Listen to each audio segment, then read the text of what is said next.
Not sure who Larry is. However, can you recognise the young performer there, Andy? I have no idea who that is. That's our young Canadian friend Dennis Shapovalov trying his hand at a little bit of rapping. Oh. Is he the next Eminem in your eyes? No. Yeah. What was he trying to rhyme with Larry? I couldn't catch some of it. There was a little bit of mumble in it, but that's okay. You've got to start somewhere. That's the style, isn't it? Well, and here's my my critique of that is the beat actually sounded alright to me. It was just some of what he was doing. And if I learned anything from Chris Rock, if the beat's alright, she'll dance all night. It works with me. Yeah. That's funny, man. Yep. So that's what Dennis is getting up to in the off season. Hopefully he comes out strong in January. After a little bit of training, but we'll see what happens. Putting down some bombs. Absolutely. Some tracks. We'll get into the ATP Finals recap and also our year in review shortly. We've just got a couple of news pieces to go over, Andy, before we get there. The first one is Chris Kermode, who is the president and executive chairman of the ATP Tour. He came out and let me ask you a question. What's the average age of a tennis television viewer? Oh. I'm really putting you on the spot here. I would say, can I give a 20-year age gap? No. Oh. You can give a 5-year age gap. 65 to 70 years old. It's close. Damn. Close. Okay. 61 is the average age of a tennis viewer. 10 years I would have had it. Yeah. So basically he's coming out and saying that since the average age is so high, that they really need to try and attract a younger audience. And they're not necessarily going after teenagers because he understands that most people come to tennis, especially as a casual observer or player, at a little bit of a later age. And that's okay. That's absolutely fine. But as we've seen from the next gen finals, the ATP is looking at certain ways to make themselves more relevant and to attract a younger audience. Yeah, and some of the ways that they're doing that, next gen finals and having a shot clock and making things more interactive with the fans is the first step. Yeah, right? And as we've talked about in detail, I think a lot of what they're doing, especially at the next gen, is positive. There's a couple of things like the playing first to four, which produces a lot of tiebreakers I don't particularly agree with, but everything else I'm on board with. And, we've talked at length this year about we don't want to see too many 5-set matches. And we've got to try and get away from that as a sport because nobody wants to spend 5 or 6 hours watching a game of tennis, no matter how good it is. Not at all. Yeah. We just had the ATP Finals this week. The biggest news for me was the semi-final between Alexander Zverev against Roger Federer. And there was a little bit of controversy, Andy. Are you familiar with what happened? Yeah. 4-3 in the breaker in the second. The ball boy's standing at the back of the court and he dropped the ball. Yep, that's exactly right. Rolled out near the court. Rolled out near the court, and Alexander Zverev saw this and stopped the point, as he is entitled to do. I mean, usually the umpire would see it and do it, but what he's actually doing, and I don't think the crowd realised this because they went on to boo him, but what he's doing is he's actually preventing Roger from getting injured, because Roger could move back, stand on the ball, break his ankle and be done. That's right, exactly right. Yeah, it's safety first. So I actually have the clip here, just so we can get a sense of the boos, Andy, so I'll just play it here.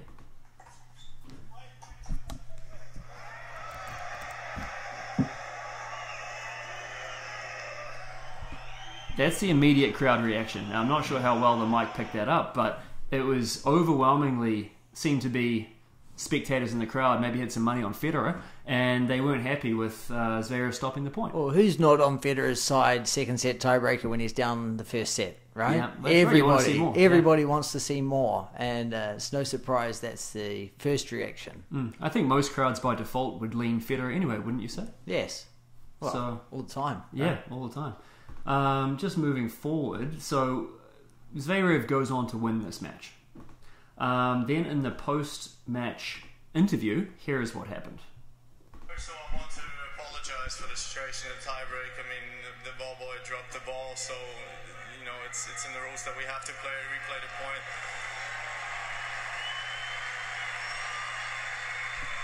Seems to me to be a mixture of boos and cheers. I'm not sure why you're all Yeah, moving, I don't know why because you're to tell you the truth, the ball boy did move across the court and just unstructured play, and those are the rules. So I think you have to be a little bit more respectful.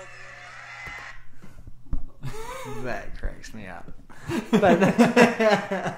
But I don't understand why he's got to go out there and explain himself. He doesn't. You know, in his young career, beating Roger Federer at the year-end event, this won't be a highlight for him, considering he doesn't win many events at the moment, right? He's not gone through at the thousands and the Grand Slams like we all expected yet. So beating Roger Federer in the semi-finals of the ATP year-end event is going to be one of the biggest wins of his career so far, and for that to be a hindrance to his, you know, how he feels at the end of the day is tough. Roger came out after the game in the post-match press conference and said, Sasha approached me at the net and apologized, and I said, shut up, man, like, you don't have to apologize for this, which is fantastic because, you know, Roger understands that Zverev is not doing anything, you know... No, and towards anything bad towards him. No. Definitely not. It's all within the rules. I mean, Roger did hit a sick backhand. I mean, it was a good ball up the line. Did land within a metre of the baseline, so he did feel, you know, a bit slighted. But... Well, he may have in the moment, but I don't think he left that match thinking he was robbed. No, and all I feel like is with that interview with Zverev is it makes the ball person look incompetent, and that's not what you want. No, it's a kid, and you know now we're talking about a kid's mistake rather than Zverev's great play that won the match. That's true because he actually had a fantastic tournament. Yeah. As we see, he lost to Djokovic in pool play, but he won 4 other matches and takes home the title. I mean, Djokovic to me had the tournament. He had 2 break points throughout the entire pool play and semi-final, and the only 2 break points he had was to Zverev in pool play. Going from there out and then losing to Zverev in the final to me was a shock, but what a tournament they both had. As you just said, it was the first in the final was the first time Djokovic had been broken the entire tournament. Yeah, and I feel like at the US Open, I don't know if I'm sure he was broken a few times, but it wasn't very many. And the guy's playing incredible tennis off his first serve. Exactly. Well, because we talk so many times about how great a returner he is, and he is fantastic, but he holds serve too. Yes. People don't give him credit for that. That was the stats that stood out to me throughout the pool play. Apart from today's match, slightly disappointing that second set off the second serve. I'd almost say he was a bit off today because he lost serve 3 times. Yeah. And he hasn't lost serve 3 times in a match in a very long time. No. And, I mean, the guy's had a year, especially since Wimbledon. I'll go into that later. He's had a year. Absolutely. Anything else stood out for you for the ATP Finals? Yeah, doubles. Jack Sock, Mike Bryan going through. We talked last week about them being possibly the best doubles team in the world at the moment. You said Jack Sock's the best doubles player in the world, possibly. And the way they've gone through this tournament pretty handily, losing to pairs Hubert and Mahut in the pool play, but going through to beat them in the final, 13-11 in the breaker. Good on them. Yeah, good paycheck. Absolutely. And he's going to need some of those coming up with the year approaching, since he's out of the singles, for anybody who doesn't know. Well, not out of the singles, but he's outside the top 100. Yeah, 120 in the world. Yeah.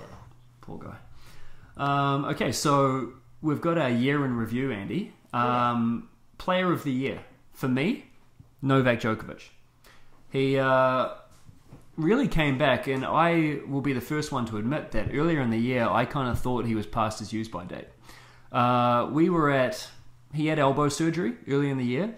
Coming back off that, he was 6-6, and I was like, wow, maybe he's lost a step, he's getting a bit old, the elbow's not healing as well as he thought, and he was having issues with his coaching staff, and all these things were kind of adding up. Then what happened? He had an incredible second half of the year. He won Wimbledon and the US Open. And since the French Open, Gareth, Djokovic has won 4 titles. 2 Grand Slams, Wimbledon and the US Open, 2 Masters 1000 events, and runner-up in 2 events. One was a Masters 1000 where he lost to Kakanov in Paris, and one was a 500 where he lost to Silic on grass. So those aren't bad losses. Those are your only 2 losses since July. And then the one to Zverev today. But Zverev, we all know how talented Zverev is. Exactly. The guy's had an exceptional second half of the year. Agreed. Yeah, absolutely. Do you have a player of the year, Andy? Yeah, I would say it's Djokovic. But if I said Nadal's up there with it as well, I think Nadal had a stunning year. He had the highest winning percentage out of anyone in the ATP Tour. Did he? 91.8%. He won 45 matches and lost 4. So now I'm going to go over those 4 matches that he lost. And look, let's be honest. If he wasn't injured, Well, that's part of it, right? Like, against Cilic in the Aussie Open, he was down love 2 in the 5th and he pulled out. That's one of his losses. right? In the 5th set, all right? The next one he lost to Team was in Madrid in the quarterfinals in straight sets, okay? He lost to once on clay. I watched that match and Team was incredible. The next one he lost to Djokovic, 10-8 in the 5th at Wimbledon. So again, 5th set match he lost. And at Dalpo, at the US Open, he retired, injured, after being 2 sets down. So 2 of the matches he lost this year, he retired. Sounds like he should man up a little bit and finish these matches. Yeah, I mean, he retired twice. He lost best of 5 sets. I'm just joking, all right? God. That's an incredible year. Yeah, it is. 91% of your matches you go out there and win. Yeah, What a year. I mean, who else could you even have in the conversation? The only other person, only 3. The only other person you could put there, and this is controversial, I think is Zverev, because he won more matches than anybody else. I think the only one you can put there is Zverev, maybe 54, 55 matches now. Yeah, 55 something. Federer had the second highest winning percentage on circuit. He won 46 matches and lost 8. He won 4 titles as well. So there's a few of them: Zverev, Federer, and Nadal with the most titles. It should be set at 5. Yeah. So, and Djokovic had 4 as well. Yeah. So those top 4 guys have cemented himself. Apart from Murray being out injured, but those top 4 guys are a step ahead of the rest. Biggest surprise for me, I don't think this is going to come as a surprise to anybody who listens to the podcast or you, Andy, is Karen Khachanov for me. He finished the year ranked 11 in the world, and he was just a spot away from making the ATP Finals. Lowest seeded player at number 18 to win a Masters 1000 since 2010. Wow. Do you want to guess who that player was in 2010? I've just asked Andy an impossible question. But would it be someone I know? Yes. And he's currently a coach of one of the top players. Magnus Norman. No, that's a great guess. Damn. Magnus Norman, I feel, is that 2010 would be a bit late for him. Yeah, maybe just a bit. Yeah, a few years. I'll give you a clue. He's Croatian. Oh, Ljubicic. Yeah, you got it. Was it at Miami? I don't have that information. No, it was. Indian Wells. No, it was Indian Wells. It was Indian Wells. Yeah. Oh, I'm good. Yeah.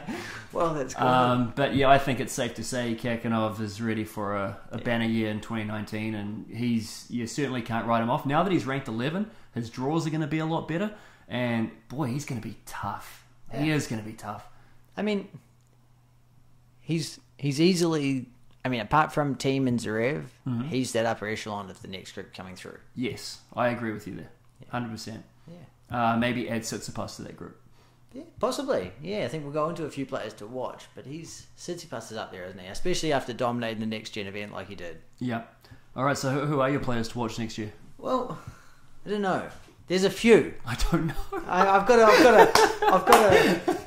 got about 20 players on a list. We're here, professionals right? here. I've got about 20 players on a list, but who do I want? Yeah. Okay. My players to watch that are already inside the top 50: Khachanov, Coric, De Minaur, and Tsitsipas. Yep. I think those 4 guys are the ones that are going to really have another Khachanov type year and break through. The only player in that group that I'd be nervous about is De Minaur, just because he lacks a little bit of firepower. He's a great hustler, but we'll see. We'll see if he's got what it takes. And it's going to be interesting to see how long his career will be with that type of game style. Well, we said that about Nadal, didn't we? Yeah, but I say it's like a Davydenko or whatever, right? You're just Davydenko had a great career, though. Yeah, and that's the type of game that I see that Federer. he has. A Federer, you know, you can last out there to your 30, 32 if you just hustle around, you keep your body in good shape and no real always weapons. get to the quarters of Grand Slams, never get any further. So we'll see how he goes. Yeah, okay. My players that are outside of the top 50 or top 100 to come on through. Cameron Norrie, he'll be in the top 50 next year. Boy. Felix Auger-Aliassime, he'll be in the top 50 next year. Miomir Kecmanovic, he's about 130 in the world. Won a second challenger this year. I think he's going to be top 100 next year. So I've never heard that name before. What strikes you about him? He was number 1 player in the world. Juniors? Juniors. And he didn't really play many futures in his transition. At the end of his junior career, he was playing a mixture of futures in the higher level... challenges in the higher level junior events. Okay. So he sort of just skipped that futures transition where players can get burnt out through there and accumulate a lot of losses. Yeah. So he doesn't get that mental fatigue of losing to players he shouldn't regularly. That's one reason why I've got him. I've got a few others in the top 100, outside the top 100 that may break in. Okay. Dan Evans, we talked about him in one of our first podcasts. Really? Yeah, he's Okay. come back from his cocaine suspension. I think he's in. He's already top 200 and he's got 6 or 8 months of points ahead of him. Okay, great. Let's look forward to that, Dan. Chris Eubanks, he's a former college player. Again, having really good results on the Challenger circuit at the moment through the States and Mexico. Is he an American? He's an American guy. He played college tennis and he's Where young. did he play, do you know? Oh, I think in Carolina. Okay. Last one is Alex Popperin. We talked about him a few weeks ago. The Aussie. The Aussie. Okay. Tall, good clay court player. Very interesting to see how he goes. He again is about 160. I'm interested that he's a good clay court player. Yeah, coming from Australia. Yeah, and winning the French Open Juniors. It's impressive. So yeah, not this year, a couple of years ago. So yeah, This is going to be a tough question to answer. Do you know if he trained in Australia or if he went to somewhere like Spain? a lot of these players go to Spain. Yeah. You know, a lot of our players in New Zealand growing up were going over to Spain. And, Exactly. Wasn't me, but I heard about people. Yeah, you got cash, you're gone. I hope that doesn't. I mean, that's changing, and I hope it continues to change. Okay, great. Yeah. What else? Anything else you got for that? Nah, but I've got a few things in here about the year in itself. Great. All right. So this year there was 36 players who won ATP tournaments. Okay. Does that surprise you? I'm sure it should. I just don't know why. I don't know. To me, it's not many. When you've got the top few guys winning 4 or 5 tournaments each, yeah, and then a bunch winning 3 or 2, the handful of guys winning 1, it's... Well, I have a question. How many tournaments are there in a year? I think there's 60 something. That's it? Yeah. Well, okay. Well, that is interesting then. Yeah. So 36 players won it. It lends itself to the fact that it's a very even field if so many players. Yeah. Yeah. Okay. There's 12 first-time winners this year. Okay, that's interesting. So to me, that either says that the players are getting younger and there's new blood in the ATP Tour, or that getting a title is harder than it's ever been. And I would lean towards that because it seems like, and I think you touched upon this earlier in the season, Andy, we had a lot of first-time winners who are over 30. Yes. So it means that the average age is getting older, that are breaking through. Let's go into it, right? Misha Zverev. He's one of the players that has won title this year. His first one. Kyle Edmund, Basic, Carbal's Verena, Tiafoe, Berrettini, Taro Daniel, Nishioka, and Tsitsipas all got their first title this year. Mm-hmm. Now, not many get more than one in their first year, right? Yeah. They're winning a tournament. Nicholas Basilashvili, 2 titles this year. For his first ever time winning a title was this year. Yeah. Cecchinato, 2 titles this year as well. Did he get another? Oh, wow. So, that's, to me, that's very surprising that they've, their first year they win a title, they win 2. Yeah. To me, that shows that next year there's going to be a big drop off in their ranking. Because they won't be able to sustain it. That's right. Daniil Medvedev. Yes. Now, to me, what a player this year. Mm-hmm. Won his first title in January, and he won 3 ATP titles this year. That's up there. We talked about the guys winning 4. Yeah. Federer, Djokovic, Zverev, all winning 4, and now you add Daniil Medvedev getting 3.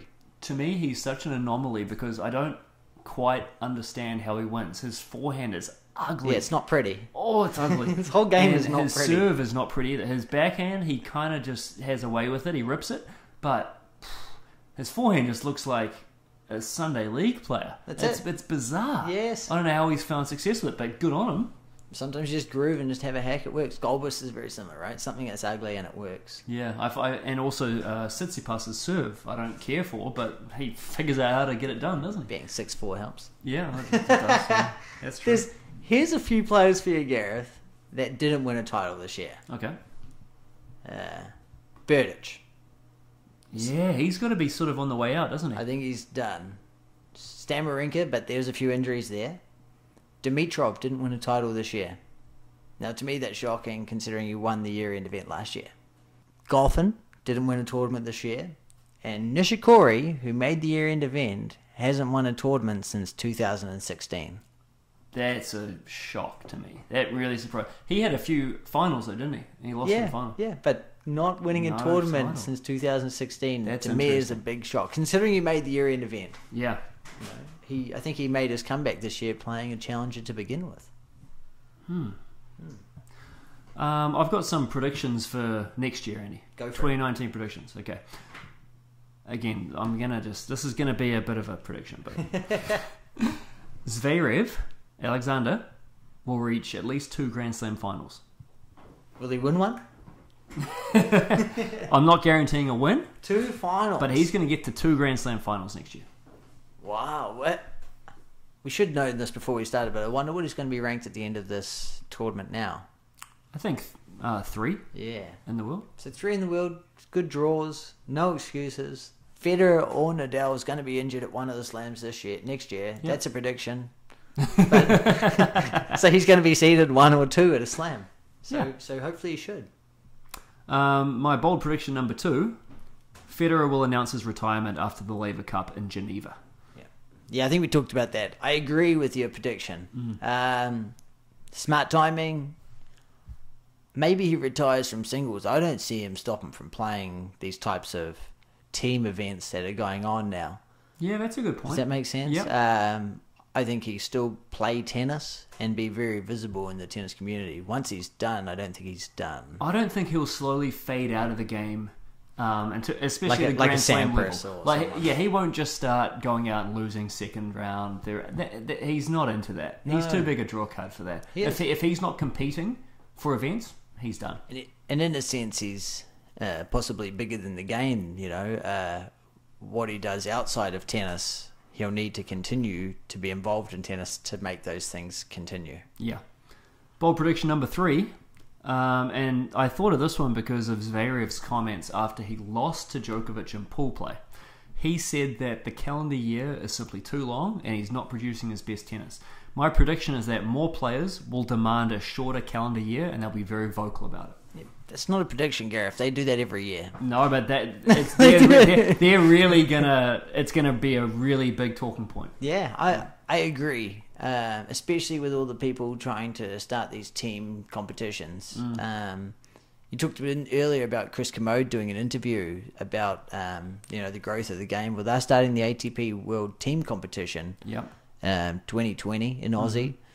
First week of January, and he says part of the big thing is that the players will have ownership. You know, we'll have 50% and the owners will have 50%. I'm like, yeah, sort of. It just adds more weeks to the tournament. I mean, to the year, right? Yeah. I mean, they're already playing. 9 out of the top 10 players play the first week of the year because then they don't have to play the week before the slam. Yeah. So, is it adding a week? Is it not? It's simply too long, and I agree with you. Yeah, it's too long. There's too much going on. I mean, what other sport can you point to where they get 6 weeks off? That's all they're getting. Yeah. If they're still playing now, we're at November 18th. They're going to be playing first, second week of January. But in a sport where you can play twice in a day, you don't need 6 weeks off. I disagree. Like, what are they doing? What type of steroid cycles are they doing in the off season that they need this time off? Yeah, but like maybe you look at baseball players. Do they need 7 months off? No, but they get it. No, they get it. True. I think injuries and the season is long. I agree, but what is the fix? I don't know. I don't know what the fix is. I mean, I've suggested that after the US Open, that basically should be the end of the points race. Maybe they say you take your top 10 tournaments for the year. That's what counts towards your points. Yeah. Something like that. when I was looking through the list of players who won tournaments, just like golf, I'd like to see a year-end event with just the players who won an ATP event. There's only 35 or 36 of them. That's interesting. Like, that's a good draw. Well, you're adding a week. You're not taking weeks I know. away. Well, I think instead of this year-end event. Yeah, I can see that. I'm not that invested in the year-end event. Nobody is, really. No. It's tough. It is tough. Yeah, just shorten it down. Shorten the matches for us too. Anything else to add before we wrap it up for the calendar year, Andy? No, Davis Cup, Croatia, go hard. There you go. I heard it here first. We will be back. We'll be back throughout December to offer some bios of some top tennis personalities. If you have any suggestions for that, please reach out to us. We'll be happy to oblige. And then we'll be back for the 2019 season. Please find us on iTunes and Stitcher. If you want us to discuss a certain topic, please reach out on YouTube, Instagram, and Twitter. We are Two Guys Talk Tennis. I'm Gareth. Hey yo, I'm Andy. If you like the cut of our jib, please subscribe, rate, and share. Tell a friend. Thanks, guys. Be kind to each other. Boom.